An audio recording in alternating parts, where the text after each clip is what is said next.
10ാം class യോഗ്യതയുള്ള 23 തസ്തികകളിലേക്കുള്ള common preliminary പരീക്ഷയാണ് കഴിഞ്ഞ ശനിയാഴ്ച ഡിസംബർ 28 നടന്നത്.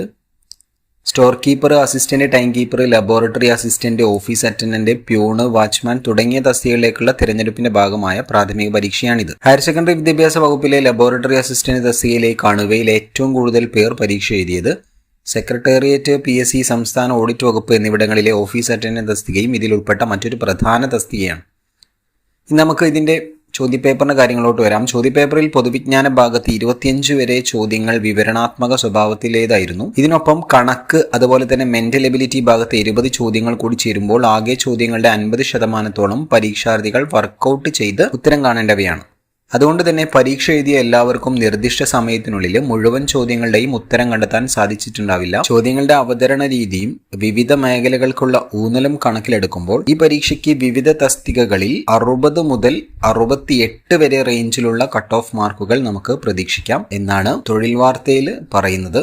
PSC പ്രസിദ്ധീകരിച്ച പ്രാഥമിക ഉത്തര സൂചിക പൊതുവെ പിശകുകൾ ഇല്ലാത്ത വിധത്തിലുള്ളതാണ്. സമീപകാലത്ത് PSC പ്രസിദ്ധീകരിച്ച പ്രാഥമിക ഉത്തര സൂചികകളിൽ കാര്യമായ തെറ്റുകളില്ലാത്ത ഒന്നാണിത്. ഈ വിഷയത്തിലുണ്ടായിട്ടുള്ള ഗൗരവം പ്രശംസനീയമാണ്. ചരിത്രവും ഭൂമിശാസ്ത്രവും നോക്കുന്ന സമയത്ത് സിലബസ് സൂചനകൾ പ്രകാരം 5 മാർക്കിന്റെ ചോദ്യങ്ങളാണ് കേരളം, ഇന്ത്യ, ലോകം എന്നിങ്ങനെ ചരിത്രത്തിൽ നിന്നും വരേണ്ടത്. എന്നാൽ 25ലേറെ ചോദ്യങ്ങൾ ഈ ഭാഗത്ത് നിന്ന് വന്നു. പൊതുവിജ്ഞാനത്തിലെ ആകെ ചോദ്യങ്ങളുടെ 1/3 എന്നാൽ ലോക ചരിത്രത്തിലെ ഒരു ചോദ്യം പോലും വന്നില്ല. സിലബസിനെ കാറ്റിൽ പറത്തിയുള്ള ചോദ്യരീതിയാണ് ഹിസ്റ്ററിയിൽ നിന്നും ഉണ്ടായത്. ഭൂമിശാസ്ത്രത്തിലെ ചോദ്യങ്ങളും ഏതാണ്ട് ഇതേ സ്വഭാവത്തിലേതായിരുന്നു. 12ഓളം ചോദ്യങ്ങളാണ് ഈ ഭാഗത്ത് വന്നത്. എന്നാൽ സിലബസ് പ്രകാരം വരേണ്ടിയിരുന്നത് 5 ചോദ്യങ്ങൾ മാത്രമാണ്.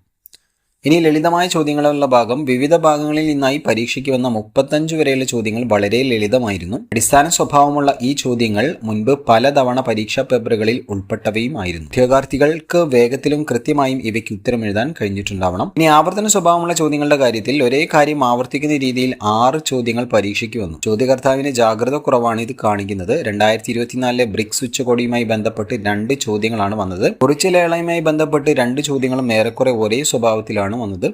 കുണ്ടറ വിളംബരം പുറപ്പെടുവിച്ച വർഷം ഏതെന്നുള്ള രീതിയിലുള്ള ചോദ്യങ്ങൾക്ക് പുറമെ 1809 കുണ്ടറ വിളംബരം പുറപ്പെടുവിച്ചത് ആര് എന്നുള്ള മറ്റൊരു ചോദ്യം വന്നു. മികച്ച മത്സരം നടക്കുന്ന ഇതുപോലുള്ള പരീക്ഷകളിൽ ചോദ്യങ്ങൾ ആവർത്തിക്കപ്പെടുന്നത് അത്ര ആശാവഹമല്ല. ഇനി പാഠപുസ്തകത്തിലെ ചോദ്യങ്ങളിലോട്ട് വരുമ്പോൾ സ്കൂൾ പാഠപുസ്തകത്തിലെ അതേ വാചകങ്ങൾ ചോദ്യങ്ങളായി വരുന്ന രീതിയാണ് ഈ ചോദ്യപേപ്പറിൽ കാണാനായത്. തുടർന്നുള്ള പരീക്ഷകൾക്ക് ഒരുങ്ങുന്നവർക്ക് വ്യക്തമായ സൂചന കൂടിയാണിത്. താരതമ്യേന കടുപ്പം തോന്നിച്ച ചില ചോദ്യങ്ങൾ പോലും പാഠപുസ്തകത്തിൽ നിന്നുള്ളതായിരുന്നു. ഉദാഹരണത്തിന് 1920 മഞ്ചേരിയിൽ നടന്ന മലബാർ രാഷ്ട്രീയ സമ്മേളനത്തിൽ ഉൾപ്പെടാത്ത വിഷയം ഏത്? ഈ വിശദാംശങ്ങൾ 10ാം ക്ലാസ് സോഷ്യൽ സയൻസ് പാഠപുസ്തകത്തിലുള്ളതാണ്. അതുപോലെ തന്നെ മറ്റൊന്ന് മലയാള ഭാഷയിൽ ആദ്യം നിഘണ്ടു തയ്യാറാക്കിയത് ആര് എന്നുള്ള ചോദ്യമാണ്. ഇനി കുറച്ച് വേറിട്ട ചോദ്യങ്ങളുണ്ടായിരുന്നു. ചില വ്യത്യസ്തമായ ചോദ്യങ്ങൾ ഇതാണ്. ഒന്ന്, ക്രിസ്റ്റലൈൻ കായാന്തരിത ശിലകളിൽ നിന്നും ഘാതന ഫലമായി ഉണ്ടാകുന്ന മണ്ണിനം ഏത്? അതുപോലെ തന്നെ മെക്സിക്കോയിലെ വെട്ടിച്ചുട്ട് കൃഷി അറിയപ്പെടുന്ന പേരെന്ത്? കേരളത്തിലെ ആദ്യത്തെ വനിതാ മാസിക ഏത്? റബ്ബറിന്റെ മോണോമർ ഏത്? എന്നുള്ള ചോദ്യങ്ങളൊക്കെ വേറിട്ട ചോദ്യങ്ങളായി വന്നു.